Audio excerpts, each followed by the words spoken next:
jelaskan seperti apa aksi yang akan dilakukan KPK untuk menolak bahkan membatalkan draft revisi Undang-Undang KPK.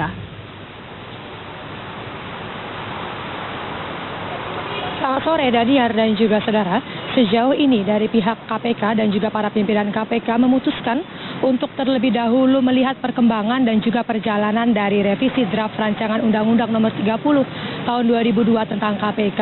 Pimpinan KPK memutuskan untuk saat ini belum perlu untuk berkirim surat kepada pihak-pihak terkait seperti DPR dan juga Presiden. Ini dikarenakan selain karena masalah keetikaan, karena di sini posisinya KPK adalah sebagai pelaksana undang-undang yang taat pada undang-undang yang mengaturnya. Para pimpinan KPK juga masih yakin bahwa Presiden Joko Widodo tetap konsisten pada sikapnya untuk menolak rancangan undang-undang KPK ini. Namun memang pimpinan KPK membuka pintu jika kemudian nanti diundang oleh pihak DPR untuk membahas mengenai terutama pasal-pasal krusial dalam rancangan undang-undang ini. Selain itu, saudara, selain dari pimpinan KPK, penolakan juga hadir dari masyarakat yang tergabung dalam koalisi anti korupsi. Tadi sekitar 20 orang sudah datang di gedung KPK untuk menyuarakan penolakannya. Mereka meminta agar Presiden menarik dukungannya terhadap rancangan undang-undang ini.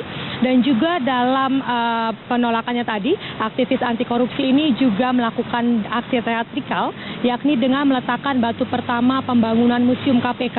Ini sebagai pesan bahwa jika benar-benar rancangan undang-undang ini disahkan, maka sama saja artinya dengan KPK hanya tinggal sejarah. Ada beberapa poin yang dikritisi oleh aktivis anti korupsi. Salah satunya adalah di pasal 5 di draft revisi tersebut yang menyatakan bahwa KPK hanya berdiri selama 12 tahun setelah undang-undang tersebut disahkan. Dari aktivis anti korupsi bahkan meminta agar setidaknya KPK dimasukkan ke dalam konstitusi agar lembaga anti rasuah ini bisa bersifat permanen. Dan kami hadirkan kepada Anda pernyataan dari aktivis ICW yakni Abdullah Dahlan. Maka kami koalisi mendesak satu, DPR untuk membatalkan usulan pembahasan revisi Undang-Undang KPK dan mencabut rancangan Undang-Undang KPK dari prolegnas. Kedua, meminta kepada Presiden Jokowi untuk menolak usulan revisi Undang-Undang KPK dan menarik dukungan pemerintah dalam pembahasan rancangan Undang-Undang KPK. Sementara itu, saudara, dukungan juga rupanya tidak sepenuhnya bulat dari fraksi-fraksi di DPR. Setidaknya fraksi Partai Demokrat hingga saat ini masih bersikukuh bahwa undang-undang tersebut ataupun revisi undang-undang tersebut belum dilakukan ataupun belum harus untuk dilakukan. Seandainya kemudian nanti undang-undang KPK harus direvisi, maka tentu saja ini tujuannya untuk memperkuat KPK dan sekaligus juga pemberantasan korupsi, bukan malah untuk melemahkan KPK.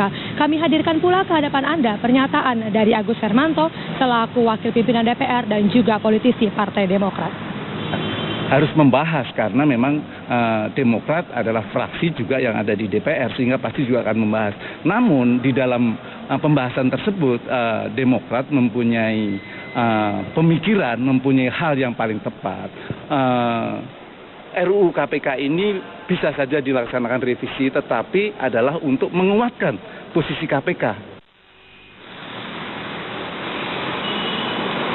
Saudara, memang perjalanan draft revisi rancangan Undang-Undang KPK ini masih terlalu jauh untuk kemudian bisa dianggap selesai. Karena nantinya di hari Senin akan dilangsungkan kembali rapat balik di Dewan Perwakilan Rakyat yang sebelumnya sempat tertunda. Dan nantinya setelah rapat balik ini diagendakan akan ada pertemuan dengan pemerintah untuk membahas daftar inventaris masalah. Jika di sini nanti pemerintah ditunggu posisinya, apakah konsisten untuk menolak ataupun malah berbalik untuk menyetujui rancangan undang-undang ini. Nanti dari pemerintah, jika memang pemerintah menyetujui, maka draft revisi undang-undang ini akan masuk ke paripurna DPR untuk kemudian disahkan. Kita masih sama-sama menunggu, Friska, Daniar dan juga saudara, kelanjutan dari draft revisi undang-undang ini. Untuk sementara kembali dulu ke Anda di studio. Aksi penolakan sempat terjadi di gedung KPK terhadap revisi Undang-Undang KPK dan KPK pun siap jika dipanggil untuk membahas bersama.